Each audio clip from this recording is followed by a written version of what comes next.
Are pacts between parties and tactical voting just cheating the electorate?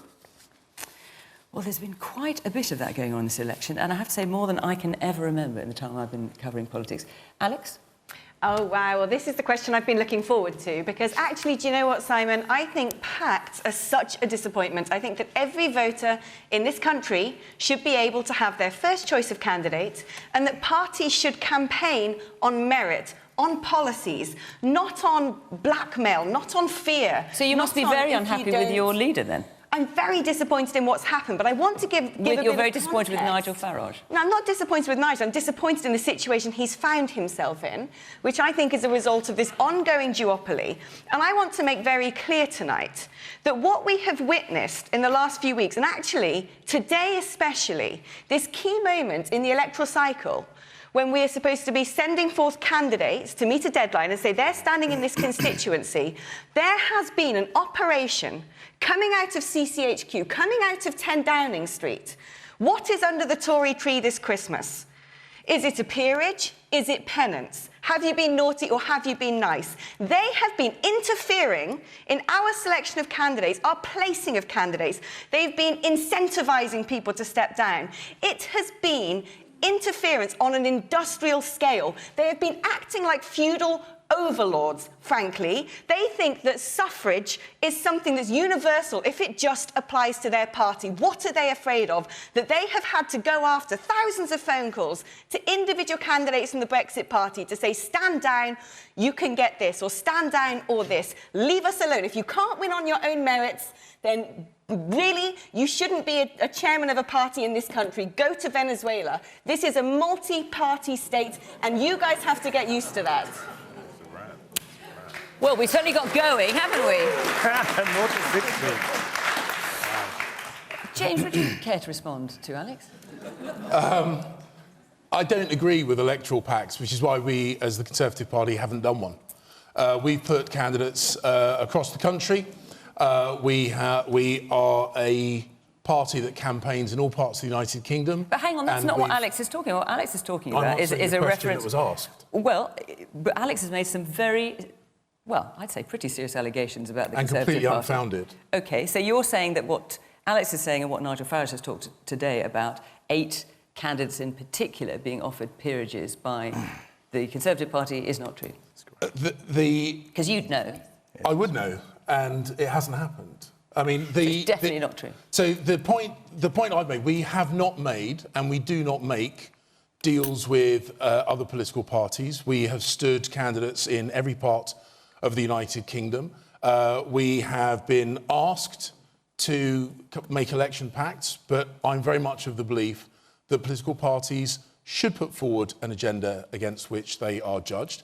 The only pact that we have made is with the British people, and it's that if they return a majority Conservative government, we will put the Brexit deal the Prime Minister has negotiated to Parliament as soon as we get back. We will get out of the European Union by the 31st of January, and then we will deliver on the priorities of the British people. That's the deal that we have made, and the deal is with the British people, and that is the only deal that we're going to do.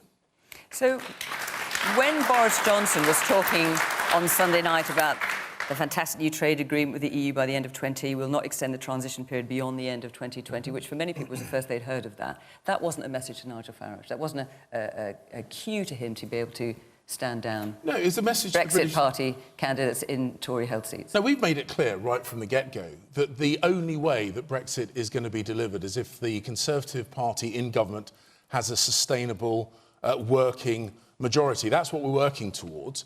And we have said that we aspire to get a good trading relationship with the European Union, but also a series of trading relationships across other countries around the world. That's what we are offering with regard to Brexit. But what we're also doing, and we're the only party that is doing this, we're saying that we have a plan, we have a deal that's ready to go, and a plan to get that delivered through the Commons by the end of January, so we can then get on with investing in our public services, supporting innovation, investing in transport, delivering on the priorities of the British people.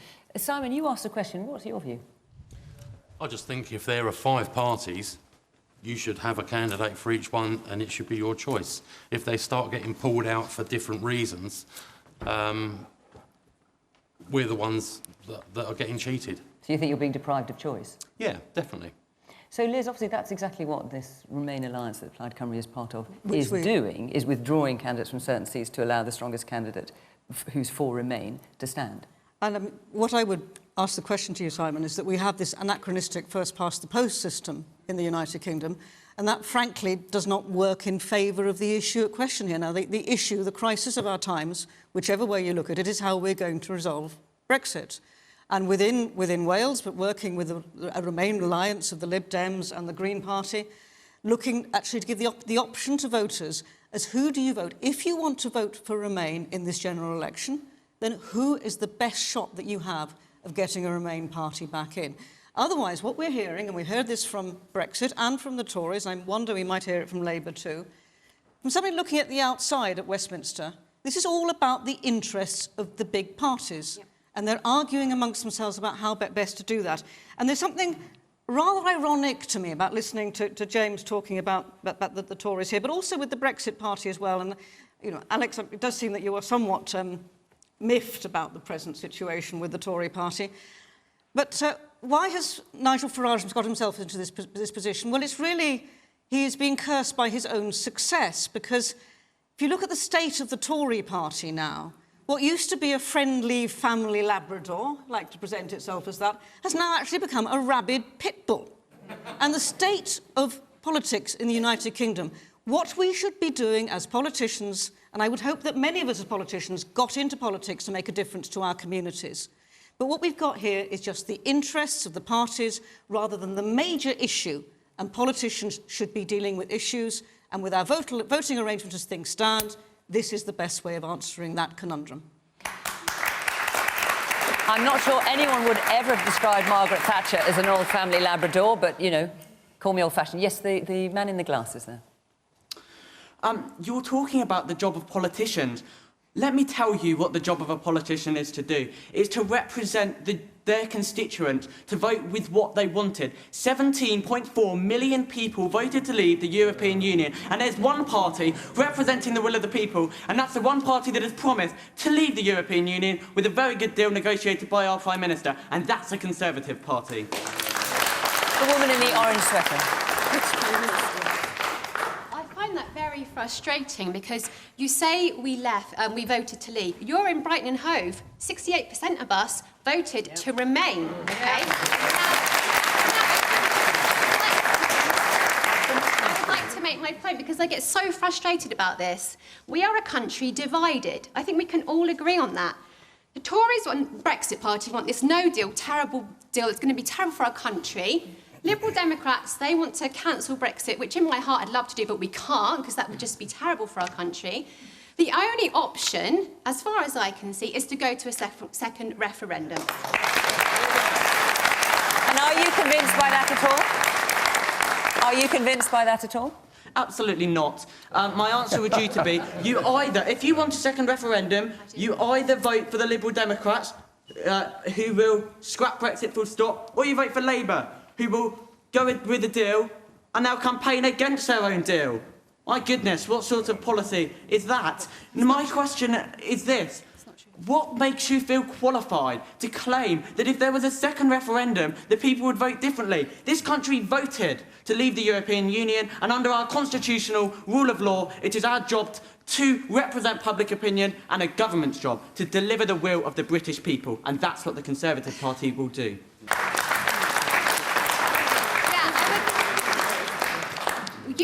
It's very childish and petulant, actually, because we're divided and we need to compromise. The Labour Party are now saying that they will renegotiate a deal that protects workers' rights and the environment, something the Conservatives don't care about at all.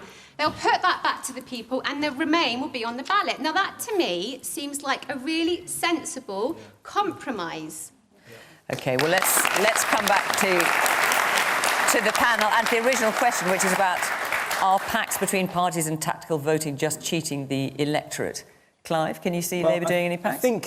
No, I can't. And I think Agreeing with Liz, I think the reason that parties are forced into these pacts in the first place, by and large, is because we have an electoral system that isn't fit for the 19th century, let alone the 20th and 21st. And I think we understand that. We can see that what you're trying to force into politics is a political system which simply isn't working at the moment. We need to modernise it and get into the 21st century, make it proportional, so that when people vote, they feel their vote actually means something. And we saw what happens in a referendum when people actually feel their vote means something. They come out and they vote. Where I disagree with Liz is that I don't quite agree that the Remain alliance is strictly just about stopping Brexit, because if it was, you wouldn't be standing Remain alliance candidates in Leeds North West, in Cardiff Central, in Exeter, where you have Labour MPs who have fought tooth and nail to remain inside the European Union. They are Remainers. So this is, I think, also about how you can gain some political advantage. I think that's fair to say.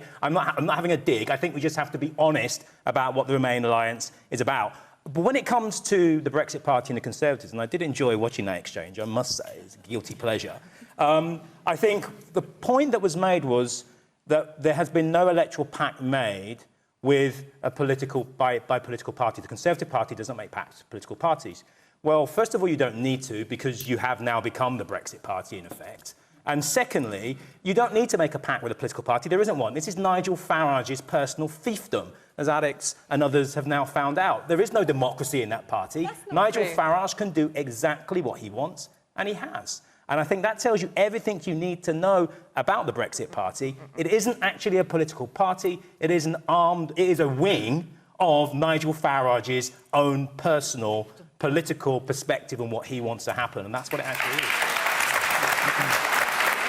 And Chris, listening there at the end, what do you make of all this? Can you see a value in pacts between parties when we're in a situation like that? Well, I think it's a product of circumstance. When people are trying to use whatever mechanism is available to them to get the result that they clearly feel passionate about. We've seen a lot of passion here. So I think it's inevitable. People will find a way with the system. I personally agree with the lady in the audience that the only sensible thing you can do after 3 years of intense information on what this is going to mean, why wouldn't you just ask and say, listen, are you sure you want to do this? Almost exactly the same as the Lib Dem position would represent my views. I don't think you can do that. You cannot ignore more than 17 million, half of the population, just over half of the population. You cannot ignore those views. But I think it's crazy to have 3 years of learning and it treats the population as children, say, no, you can't have another say, that's it. And to say that we can't wait 6 months, another referendum. Well, actually, this is the rest of our future, so a few more months is actually worth the wait. The woman in the blue top towards the back there. How can you say that the Conservative Party doesn't do deals with other parties when you're in coalition with the Lib Dems for 5 years and you've just come out of a supply and agreement arrangement with the DUP until they didn't suit your purpose anymore? That's a fair point, James.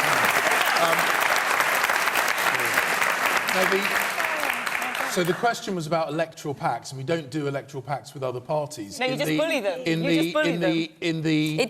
fairness, it wasn't actually. It just said, are pacts between parties, tactical voting, just cheating the electorate? So pacts between parties, obviously, it's a fair point. You've had that, you had a coalition, and you had a confidence supply with the DUP. When a party doesn't have the numbers to form a majority government on its own, it has to enter into a arrangement with other political parties after the election. That is very different to making a pre-election pact, because if you do that before the election, as we've discussed, you are denying voters the opportunity to vote for the party of their choice. Why are you phoning candidates of my party? And after the election, you have to deal with the circumstances as you find them, and that's what we did in 2010 and in 2017.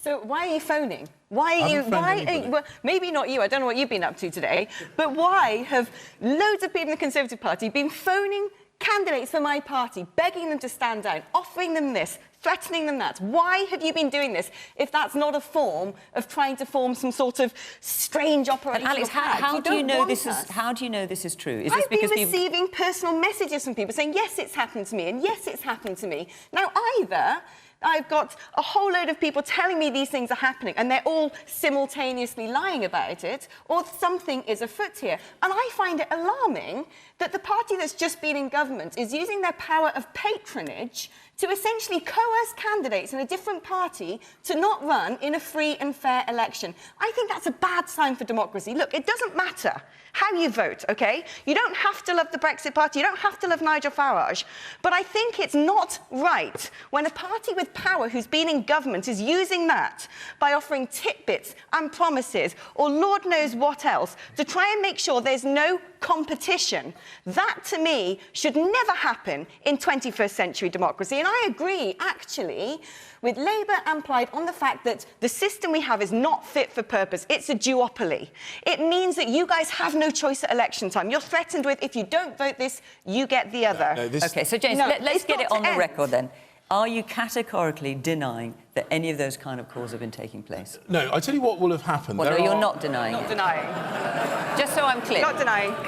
I tell you exactly. No, there are a number of people who went to the Brexit Party who had been, up until very, very recently, Conservatives. And I have no doubt that Conservatives will have spoken to people they know locally and said, if you genuinely want to deliver Brexit, the only way of doing that is with a Conservative majority government. I have no doubt conversations like that have been happening up and down the country. But as the chairman of the Conservative Party, I am telling you that I have no truck with pacts or agreements. Nigel Farage has asked for one for months. We said no. Nigel Farage then said that he decided that certain Brexit Party candidates were going to stand down, not at our request, at his insistence. And the point we have made consistently is there is no deal. There is no pact. We will put our candidates up. You can put your candidates up. We will stand for election, and we will allow the British people to make their decision. But the point is absolutely clear, and it was clear at the start of this campaign as it's clear now. The only way to get Brexit done and then move beyond it is by doing the deal that the Prime Minister has negotiated with the EU, is ready to rock and roll. It will be delivered on the first, as soon as we get back after the general election, if we have that working majority that we're working towards. OK.